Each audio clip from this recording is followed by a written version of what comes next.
একটু আগে তোমাদেরকে বললাম যে আমাদের আরও দুটো পার্সেল আসার কথা আছে, তো এই দেখো চলে এসছে। তো চলো দেখি কেমন এসেছে।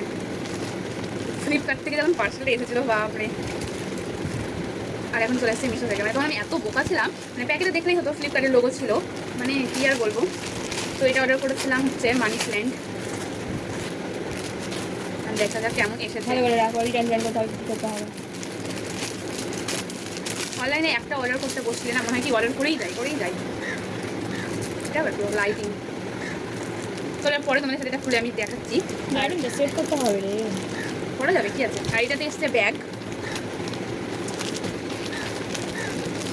এই দুইটা পার্সেল আসার কথা ছিল আমাদের 7 তারিখে, সেখানে আজকে 8 তারিখ হয়ে গেছে, এখন আসলো। ফ্লিপকার্টটা আগে ফ্লিপকার্টে আসার কথা ছিল 11 তারিখে, ওটাই এসছে 8 তারিখ। তাই জন্যই আমরা বুঝতে পারিনি যে কোন পার্সেল আর টাকাটা গন্ডগোল হয়ে গেছে। এটা ব্যাগ অর্ডার করেছিলাম, কেমন যে এসেছে কে জানো, বাজার করার মতো ব্যাগ লাগছে।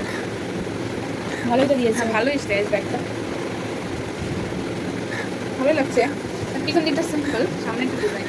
চেন কেমন আছে?